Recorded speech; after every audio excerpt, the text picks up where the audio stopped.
Assalamualaikum warahmatullahi wabarakatuh. Apa kabar sahabat nasihat kehidupan?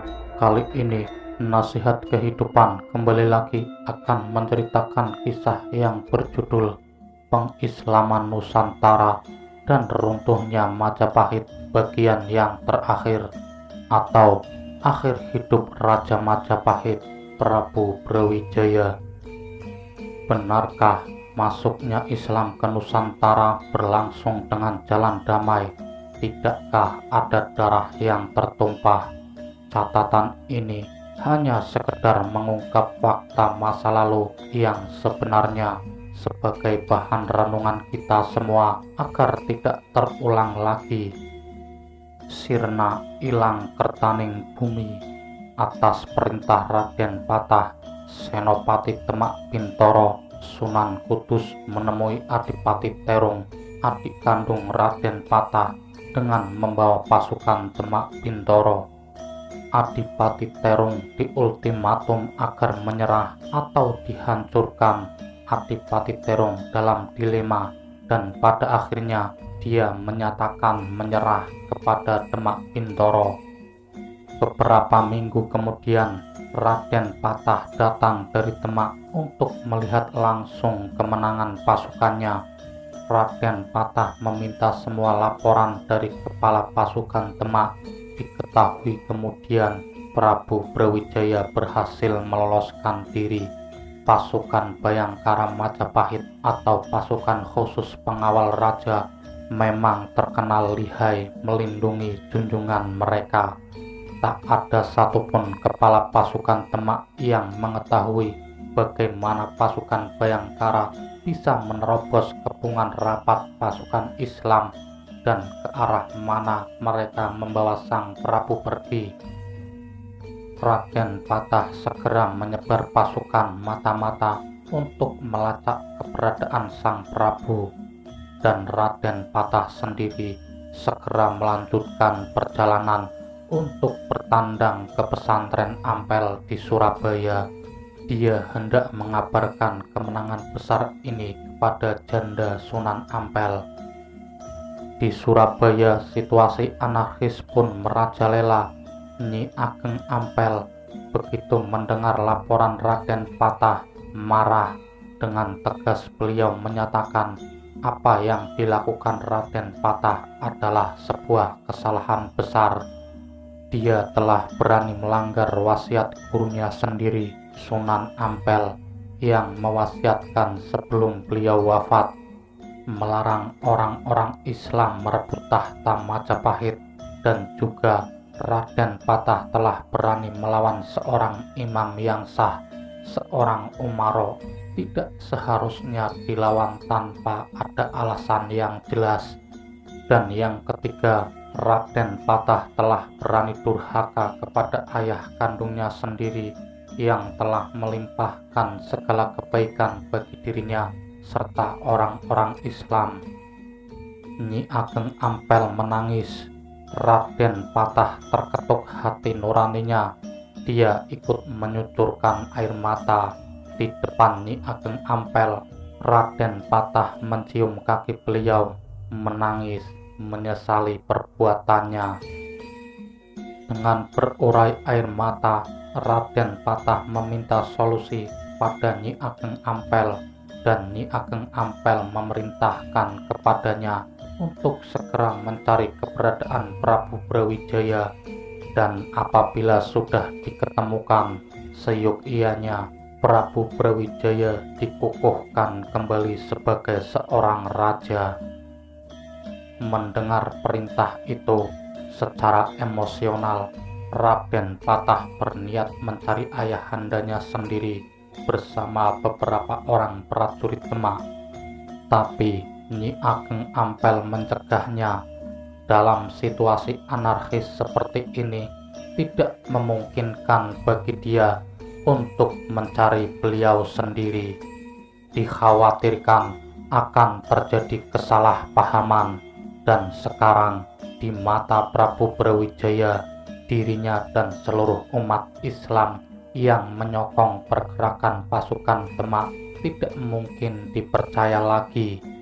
Jalan keluar yang terbaik adalah meminta bantuan Sunan Kalijogo atau Syekh Siti Jenar untuk mewakili dirinya mencari Prabu Brawijaya, dan apabila sudah ditemukan, memohon kepada Prabu Brawijaya agar kembali ke Majapahit. Sudah bukan rahasia lagi di kalangan istana, dua ulama besar ini tidak terlibat dalam penyerangan Majapahit, karena Syekh Siti Jenar baru saja disidang oleh Dewan Wali Songo yang mengakibatkan hubungan beliau dengan para wali sekaligus dengan Raden Patah dalam situasi yang tidak mengenakan. Maka Raden Patah memutuskan untuk mengirim pasukan khusus menemui Sunan Kalijogo.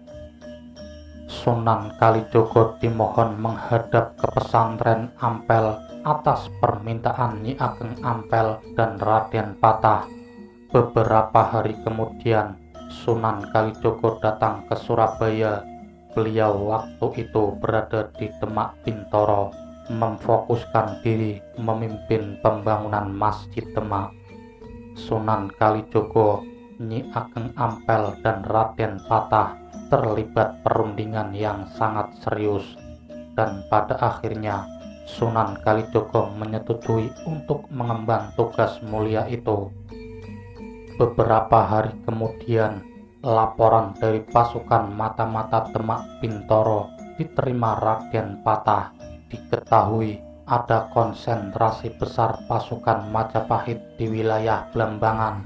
Diketahui pula Prabu Brawijaya ada di sana. Ada kabar terpetik Prabu Brawijaya hendak menyeberang ke Pulau Bali. Mendapati informasi yang dapat dipercaya seperti itu, Sunan Kalijogo diiringi beberapa santrinya segera berangkat ke Blambangan. Dia siap mengambil segala resiko yang bakal terjadi. Dengan memakai pakaian rakyat sipil yang tidak mencolok mata demi untuk menghindari kesalahpahaman, dia berangkat. Di setiap daerah yang dilalui, Sunan Kalijogo beserta rombongan melihat pemandangan yang memilukan. Kekacauan ada di mana-mana.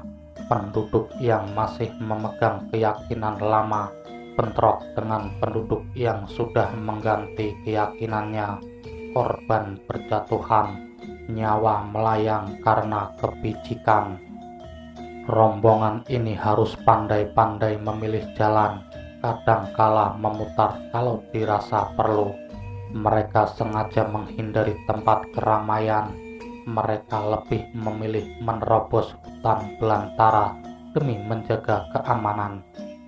Dan manakala mereka sudah tiba di Blambangan, Sunan Kalijogo menunjukkan statusnya dengan mengibarkan bendera putih, tanda gencatan senjata.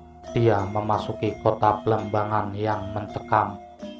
Para prajurit Majapahit terkejut melihat ada serombongan kecil orang-orang Muslim memasuki kota Blambangan. Mereka mengibarkan bendera putih. Mereka bukan tentara. Mereka tidak bersenjata. Serta-merta kedatangan mereka dihadang oleh pasukan Majapahit dan mereka tidak diperkenankan memasuki kota.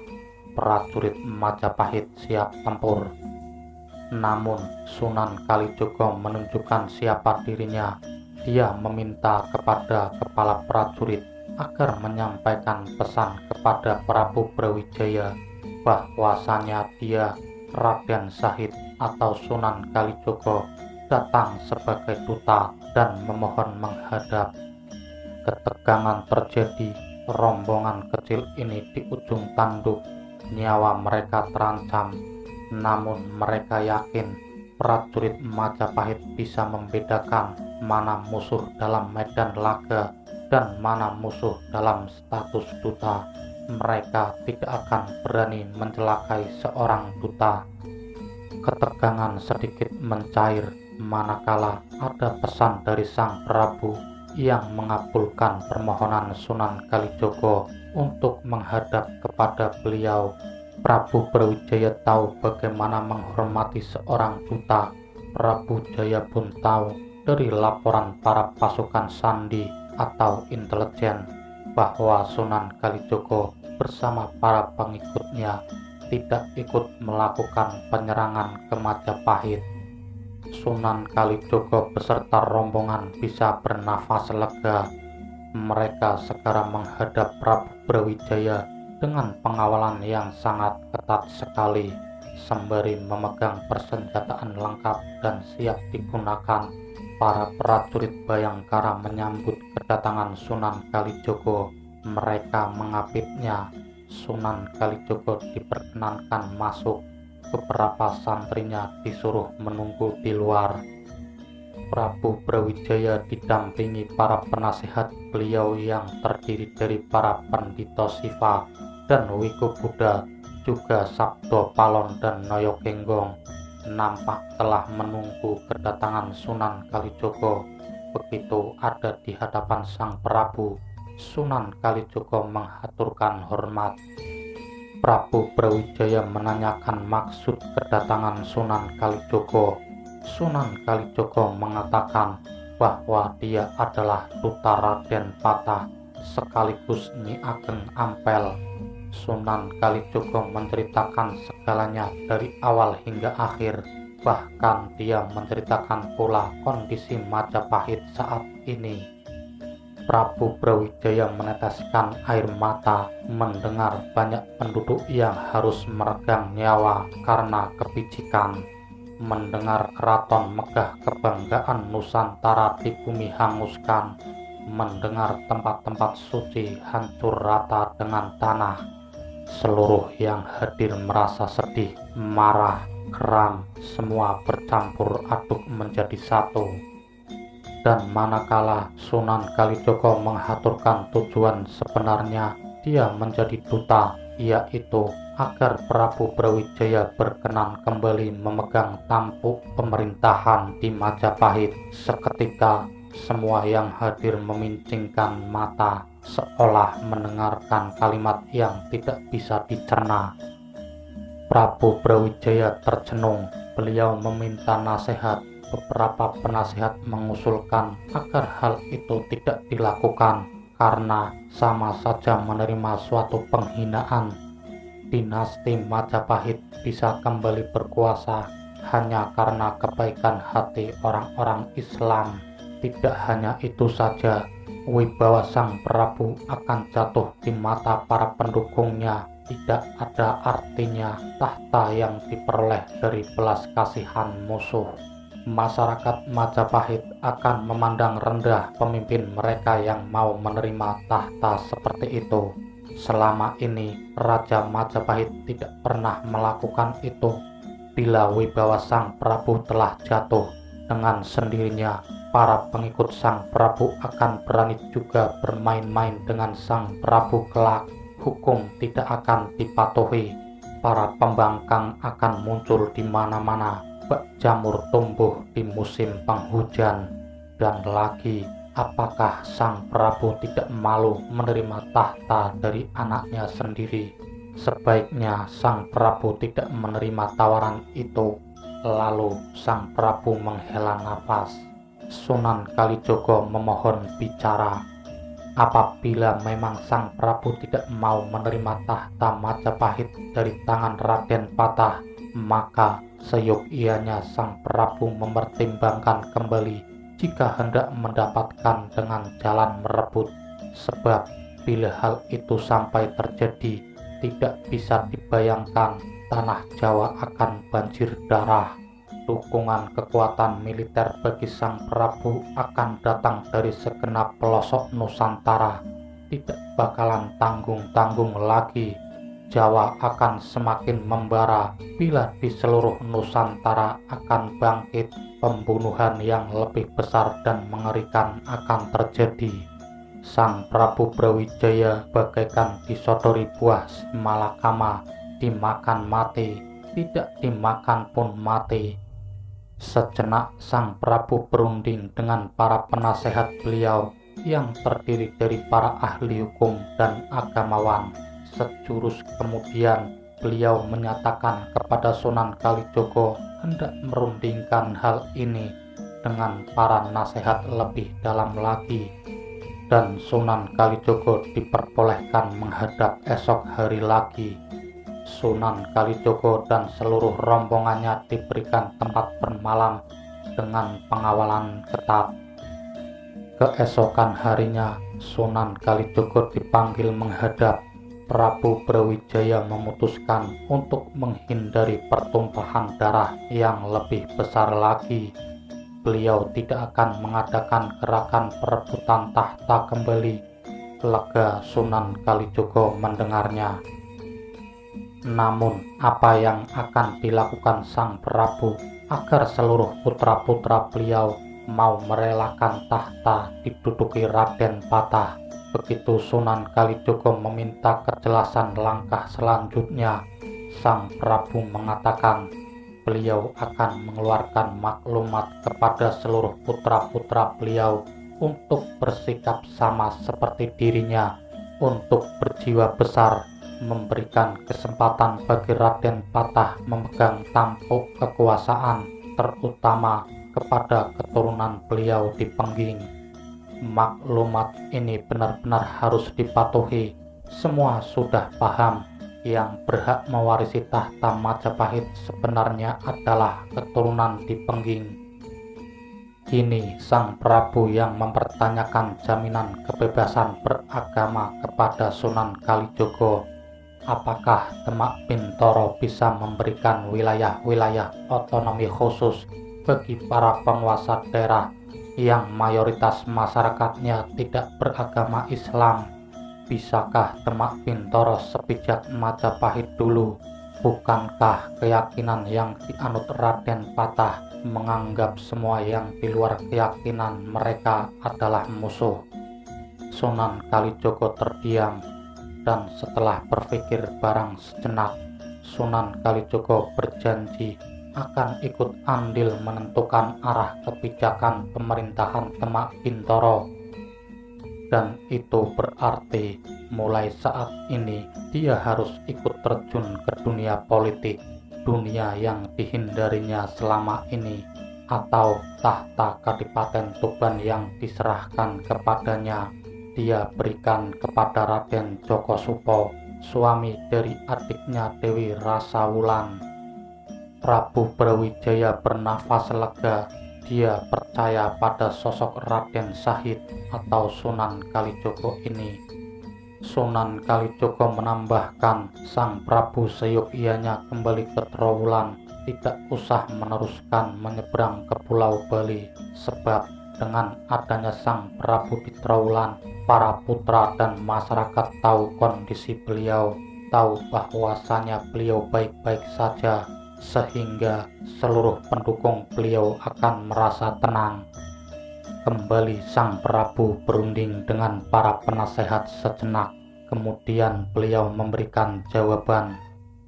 Ada beliau di Trowulan ataupun tidak, stabilitas negara sepeninggal beliau tergulingkan dari tahta, mau tidak mau tetap akan terganggu, karena para pendukung beliau pasti juga banyak yang belum bisa menerima pemberontakan Raden Patah ini. Namun jika tidak ada komando khusus dari beliau, hal itu tidak akan terjadi sebuah kekacauan yang besar. Pembangkangan daerah per daerah pasti terjadi, tapi Sang Prabu menjamin tanpa komando beliau, penyatuan kekuatan Majapahit dari daerah per daerah tidak bakalan terjadi, dan beliau tidak perlu pulang ke Trowulan. Sunan Kalijogo resah. Bila Sang Prabu ke Bali, Sunan Kalijogo takut beliau akan berubah pikiran begitu melihat betapa militannya para pendukung beliau di sana. Mau tidak mau, Prabu Brawijaya harus bisa diusahakan pulang ke Trowulan. Sunan Kalijogo memutar otak. Sunan Kalijogo tahu hati Prabu Brawijaya sangat lembut, dan kini Sunan Kalijogo akan berusaha mengetuk kelembutan hati beliau. Sunan Kalijogo memberikan gambaran betapa mengerikannya Jika para pendukung beliau benar-benar siap melakukan gerakan besar, tidak ada jaminan bagi Sang Prabu sendiri bahwa beliau tidak akan berubah pikiran bila tetap meneruskan perjalanan ke Bali. Sunan Kalijogo memohon Prabu Brawijaya harus mengambil jarak dengan para pendukung beliau. Nasib rakyat kecil dalam hal ini dipertaruhkan. Mereka harus lebih diutamakan. Sunan Kalijogo memberikan kemungkinan-kemungkinan yang bakal terjadi jika Sang Prabu tetap hendak ke Bali. Diam-diam Prabu Jaya berpikir, dan diam-diam pula hati beliau terketuk. Kata-kata Sunan Kalijogo memang ada benarnya. Prabu Brawijaya tercenung. Beliau memutuskan pertemuan untuk sementara disudahi.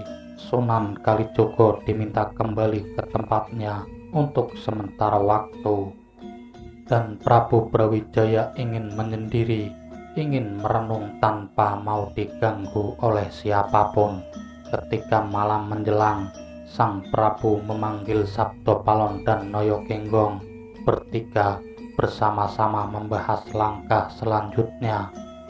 Dan ketika malam menjelang puncak, Sabdopalon dan Noyokenggong berterus terang. Mereka berdua menunjukkan siapa jati dirinya sebenarnya.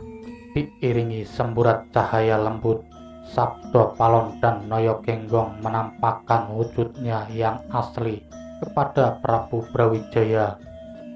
Prabu Brawijaya terperanjat, serta merta beliau menghaturkan hormat, bersembah.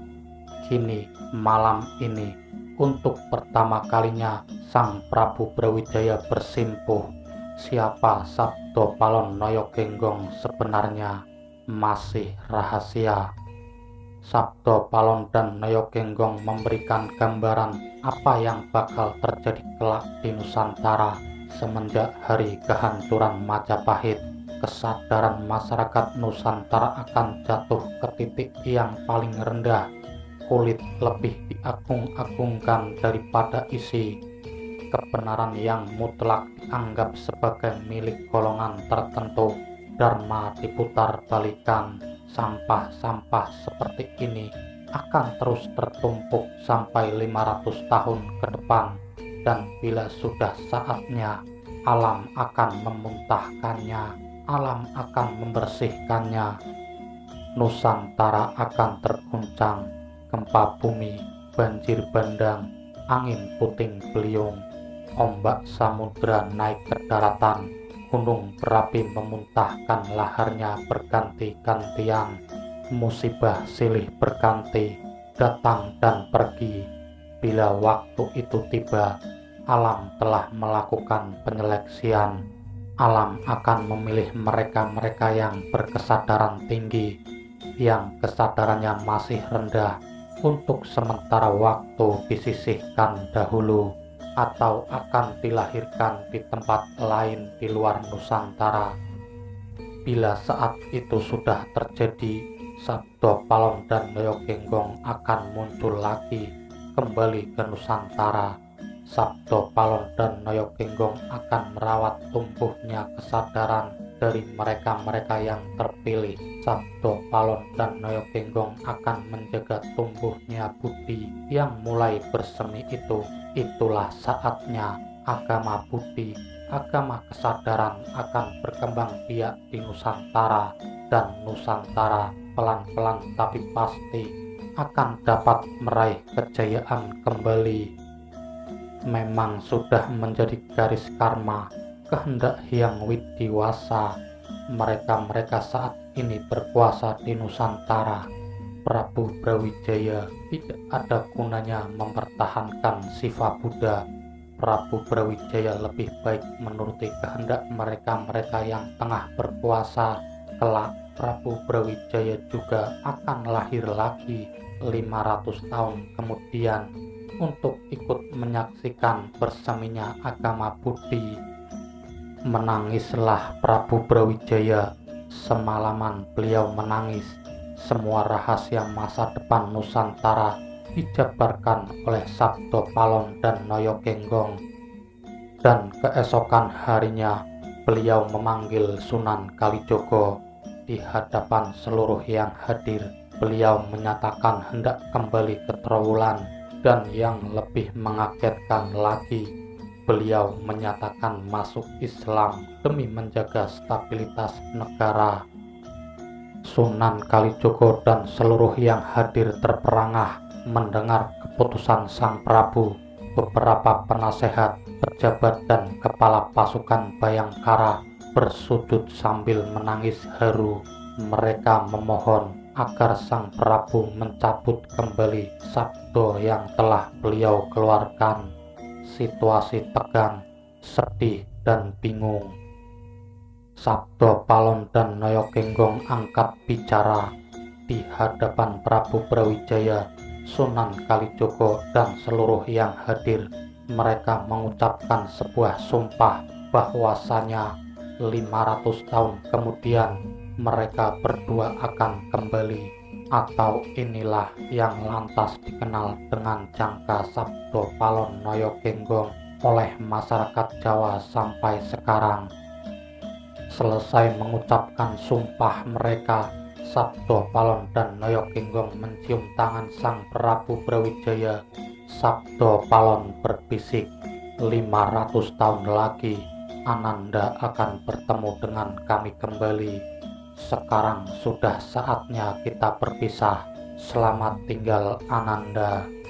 Sabdo Palon dan Noyokenggong menyembah hormat, lalu bergegas keluar dari ruang pertemuan. Semua yang hadir masih bingung melihat peristiwa ini. Di antara mereka ada beberapa yang ikut menyembah, melepas lencana mereka, dan memohon maaf kepada Sang Prabu untuk undur diri. Bagaikan tugu dari batu, Sang Prabu Brawijaya diam tak bergerak. Tinggal beberapa orang yang ada di depan beliau. Beberapa pasukan Bayangkara yang memutuskan untuk setia mengiringi Sang Prabu. Juga ada Sunan Kalijogo yang masih pula ada di sana. Setelah kediaman beliau yang lama, Sunan Kalijogo memberanikan diri menanyakan keputusan Sang Prabu tersebut. Sang Prabu menjawab, semua memang harus terjadi. Mendengar sabdo Sang Prabu, Sunan Kalijogo segera mendekat kepada beliau. Sunan Kalijogo memohon dengan segala hormat, apabila Sang Prabu benar-benar ikhlas menyerahkan tahta kepada Raden Patah, maka beliau harus rela melepaskan mahkota beserta pakaian kebesaran beliau sebagai raja di raja. Sejenak Sang Prabu masih ragu, namun seketika sekali lagi Sunan Kalijogo memohon keikhlasan beliau, maka Sang Prabu menyetujuinya.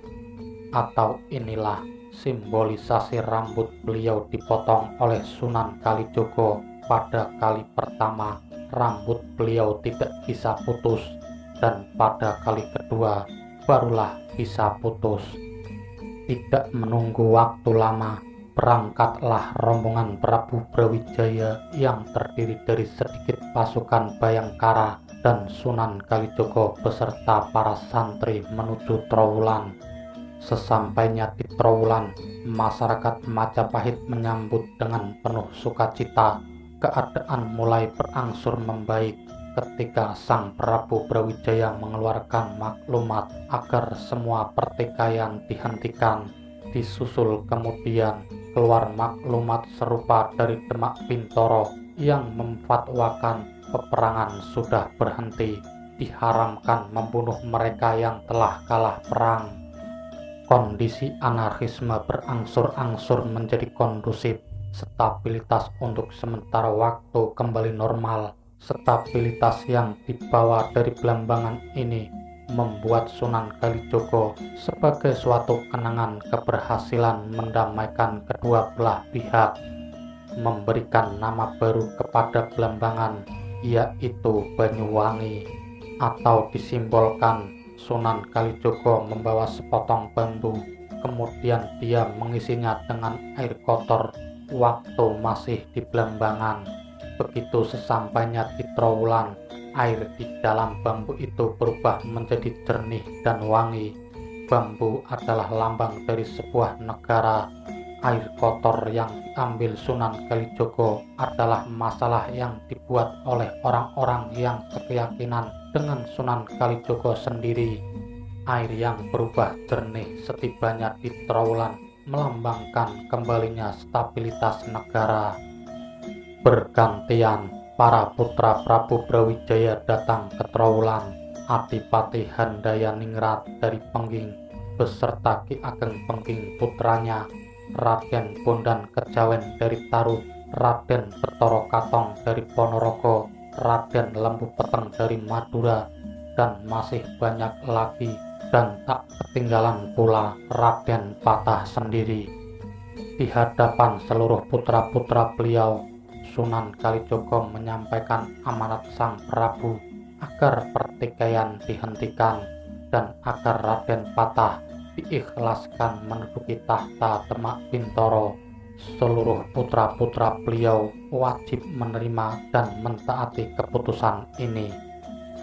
Kepada Sunan Kalijogo, Sang Prabu Brawijaya memberikan amanat untuk mendampingi keturunan beliau yang ada di Tarup, yaitu Raden Bondan Kejawen dan keturunan beliau yang ada di Pengging, terutama kepada Raden Bondan Kejawen.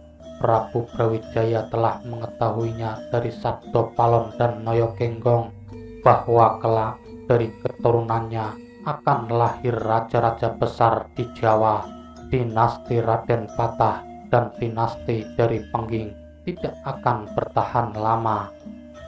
Prabu Brawijaya bahkan membisikkan kepada Sunan Kalijogo bahwa Demak hanya akan dipimpin oleh 3 orang saja.